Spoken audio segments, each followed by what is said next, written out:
Thank you. And here's one more called Making Mistakes. It's kind of like we make a lot of them, so I just wrote a few new words to it.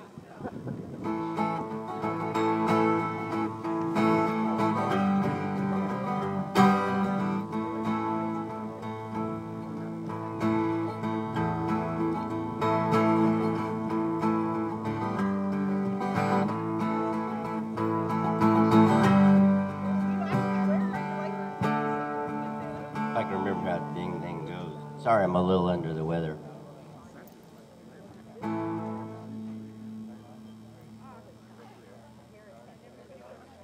You don't know what to do. I'm in that same old stew. Our children are sent to defend this land. End up dying on foreign sand. Keep making mistakes, goodness sakes, none of us here knows what to do. Okay, here we go.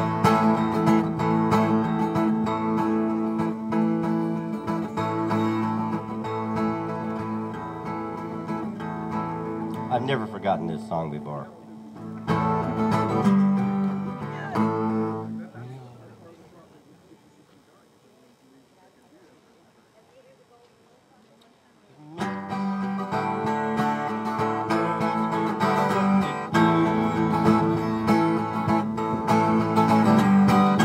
You don't know just what to do. And I am in that same old stew. Our children are sent to defend this land and end up dying on foreign sand. Keep making mistakes, goodness sake, none of us here knows what to do. We all want to keep nature green. Instead we give life to machines. Those two things don't go together. Stormy weather, keep making mistakes, goodness sakes, none of us here know what to do.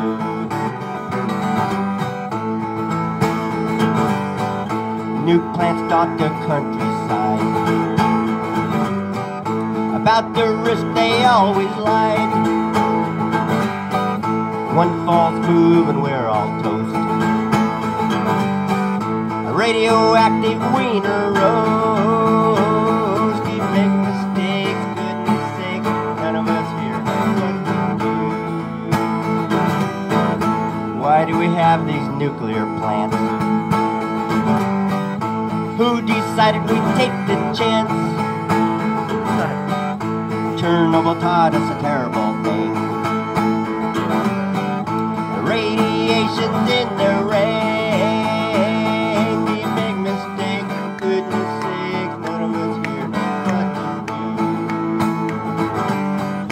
Don't let them tell you those nukes are clean.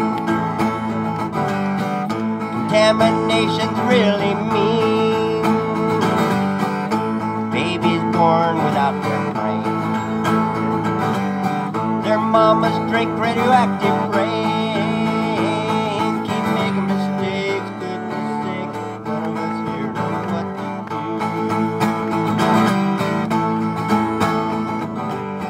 do. They say our carbon's way too high. What about the chemtrails in the sky? The rain and storms are just too strong.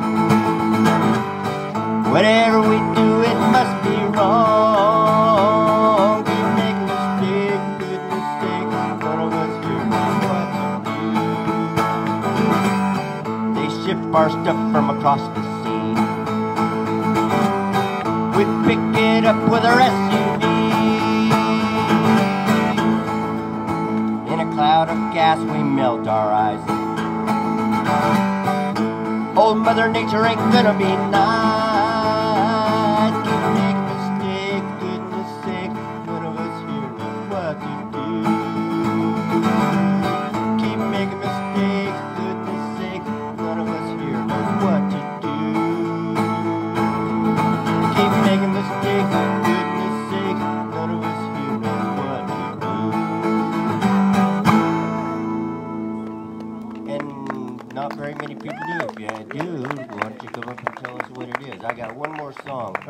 have one more song, or You wanna wait do till it after later? the next break? Okay, I'll wait. Got all the time in the nuclear world. My half-life is 3 billion years, just like plutonium. Yeah. Superman. No, I lied. It's only 1.5 billion years for plutonium. Fox, which one of these is for the mic? It's not on. The master? No, wait, hold on. Darryl?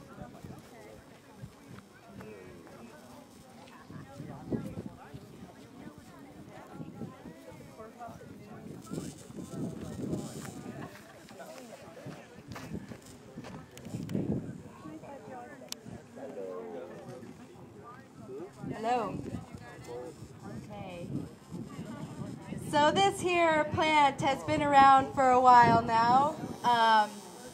At first, they started making plans to build this thing in the 40s, which was a time before there was the scientific acknowledgement of plate tectonics and the different geology that would affect building something like a nuclear plant. Yet somehow they picked a prime location. And then in 1955, a fossil plant operations began where they were processing fossil fuels here. And then in 63, they also started their nuclear operation. So this is a unique plant in that it's one of the only plants ever in the world where they have dual purposes, where they're working with two different types of devastating energy. Okay. Then in 1976, the reactor operation began here. So there were something like 390 fuel rods that were brought.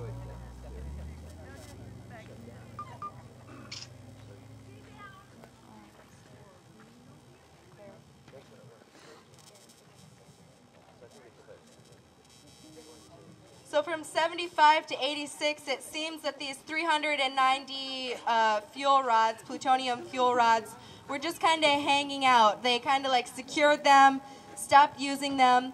They shut things down for refueling in 76, and then at that point kind of concluded that it wasn't, I don't know, there was just, it wasn't economically viable, it wasn't safe. There was pressure from groups around here to get that operation closed down, and so it actually worked. And then in 85, those rods went into something that they call safe store, which I have a couple pictures. I guess I'll just kind of start passing them around, which is kind of photos of what these plutonium rods are being stored in right now and what they were stored in back in 85. In 1999, something that they call interim spent fuel storage installation began, which is where, this is when they started to begin the process of where these rods are right now, which is actually just around the corner and slightly up the hill. This hill is their supposed safe zone from a tsunami that, you know, could come washing up here. The rods themselves are about 4 feet above the predicted highest sea level. Yeah, I mean, look at that. If there was a tsunami coming here, would you feel safe standing on that hill? Now, one of the things about the waste that's stored there is, right now, there are 6 casket locations up there. 5 of them have been filled with casks of the spent fuel rods. That's called high-level nuclear waste. Now they're working to dismantle both the early fossil fuel reactors and the nuclear reactor, and that's set to be finished a year from now, in April of next year. And so the nuclear reactor parts will go in the 6th casket. We saw some pictures of the caskets when we did a tour about a week and a half ago, and they are flush with the surface.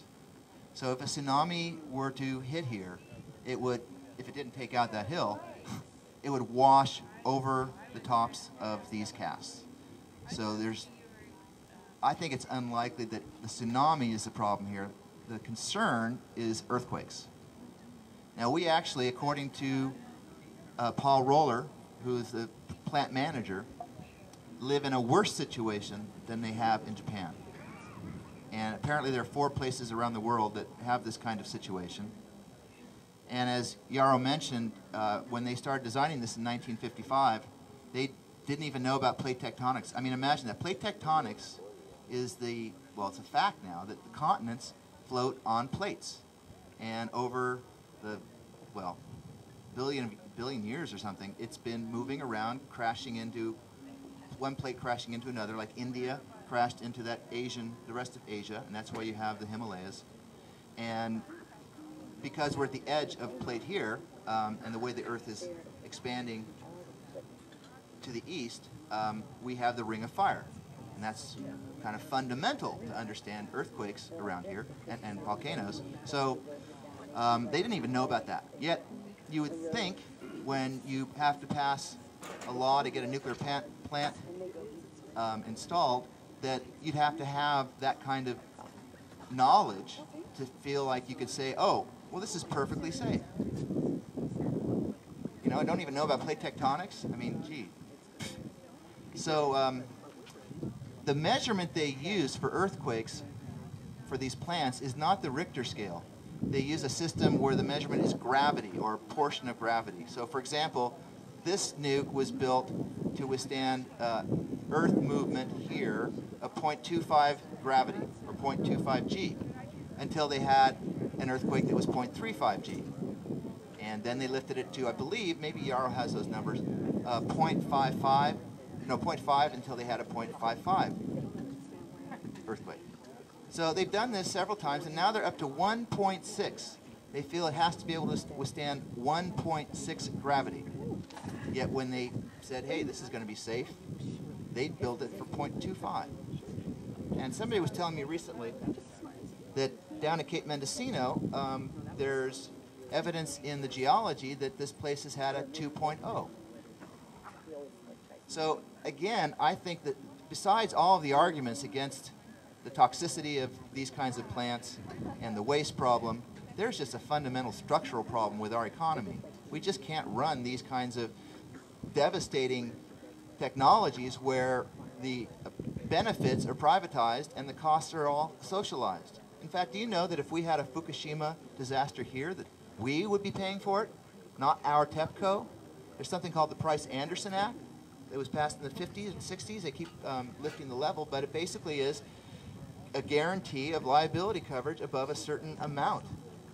And it was in the millions back when they passed it. I don't know what the level is now, but when they talk about it being, you know, cheaper than any other kind of energy, that's with the subsidy. That's with externalizing the costs. And that's one of the things that we can attack them on. Both fossil fuels and nuclear are heavily subsidized, and their costs are completely externalized. I mean, how much would a company have to pay if they destroyed the planet? If they can go forth with a technology that could destroy the planet, because we don't require them to come up with their own liability coverage. In '87, I worked to fight genetic engineering in the Bay Area, and we had an attorney, a couple of attorneys. One was a brother of, his name's Scott Keene, was a brother of Barry Keene, who was in the state Senate, and they were going to try to get a law passed that would require genetic engineering firms to have liability coverage before they could do releases into the environment. And what we were fighting was a genetically engineered microbe that had a structure removed that causes ice to form on it. And the idea was that you crowd out the naturally occurring bacteria with this one, and temperature could drop 4 degrees before frost would form, and so could protect crops. But Lloyd's of London said that if they had to pay for liability coverage, it would just be too expensive. So the entire industry could be wiped out if we just required liability coverage. And I think that's one way to go, because these guys are always talking about how solar doesn't compete. That's ridiculous. When have you heard of a solar disaster? Then the insurance companies would still rule the world. Well, there wouldn't be any policies if they're too expensive.